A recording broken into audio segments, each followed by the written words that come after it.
Halo guys, welcome back again with me di Titik Kenal YouTube channel.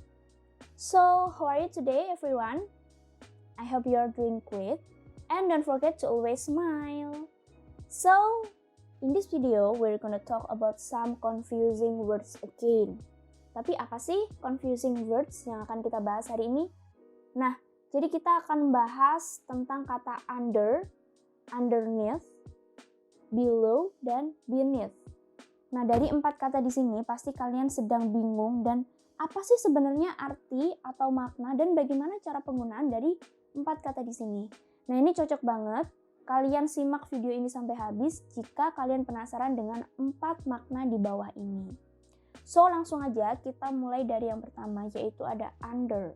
Nah, biasanya kita tahu under itu digunakan untuk makna di bawah. Jadi, kata under ini digunakan ketika kita ingin mengatakan sesuatu yang berada di bawah dan tertutup oleh benda lainnya. Kata under selalu diikuti dengan kata benda. Supaya lebih jelas, kita bisa menyimak contoh kali ini. Yang pertama ada, your shoes are under the table. Sepatumu ada di bawah meja. Nah, untuk kalimat di sini, sepatunya sedang ditutupi dengan meja, sehingga kita menggunakan under. Lalu untuk contoh yang kedua, he lay under the blanket. Dia berbaring di bawah selimut. Kenapa kita bilang under di sini? Karena badan kita tidak terlihat karena tertutup oleh selimut. Jadi, under itu maknanya di bawah yang tertutupi oleh sesuatu. Paham teman-teman? Nah, bagaimana dengan yang underneath? Sekarang kita akan bahas tentang underneath. Jadi, kata ini memiliki arti yang mirip sama under. Namun, kata ini hanya digunakan ketika benda yang kita bicarakan berada tepat di bawah sesuatu dan tertutup oleh benda lain.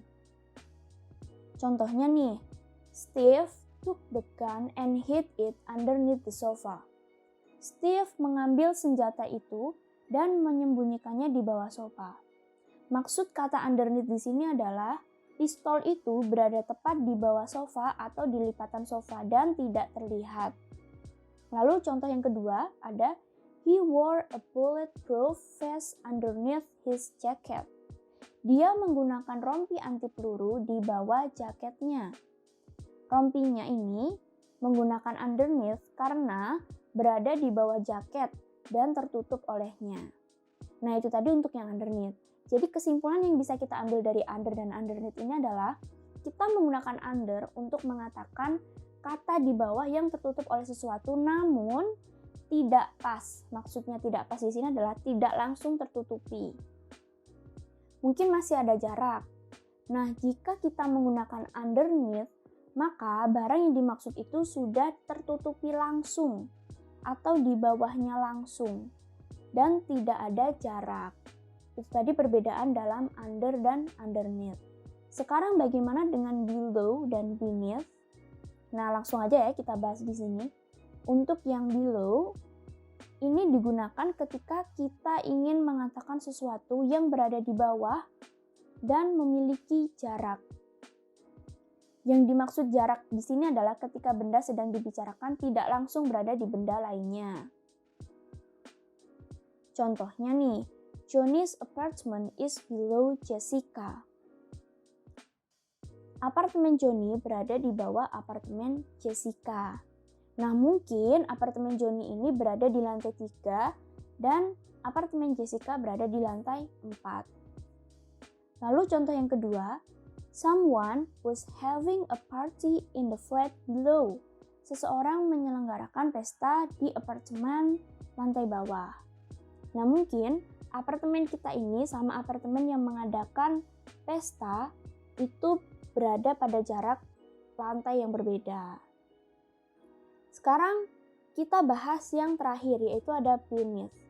Untuk arti kata beneath itu sebenarnya sama dengan kata below, under maupun underneath. Namun, kata ini lebih sering digunakan dalam konteks formal atau penulisan sastra. Contohnya kayak novel, puisi maupun lainnya. Nah, biasanya untuk secara spesifik beneath ini penggunaannya sama kayak below. Jadi yang berada di bawah namun memiliki jarak yang bisa diukur secara jauh.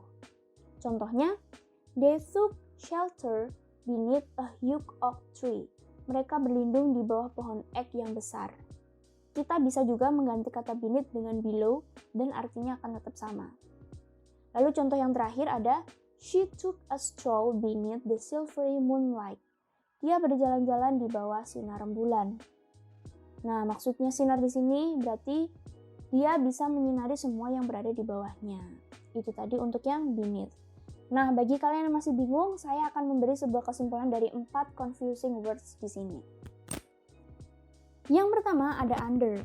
Under artinya di bawah yang menutupi segala sesuatunya, yang sifatnya masih ada celah atau jarak yang tidak bisa kita hitung secara pasti. Nah, jika underneath itu artinya di bawah yang juga menutupi sesuatunya secara langsung dengan pas. Lalu jika below itu artinya juga di bawah, namun memiliki jarak yang bisa dihitung secara pasti. Jadi kita bisa melihat secara pasti jarak itu seperti apa. Berbeda dengan under yang jaraknya tidak bisa kita lihat, namun kita bisa merasakan celahnya. Lalu yang terakhir untuk beneath. Beneath di sini artinya sama dengan below, namun hanya digunakan dalam istilah-istilah sastra atau formal.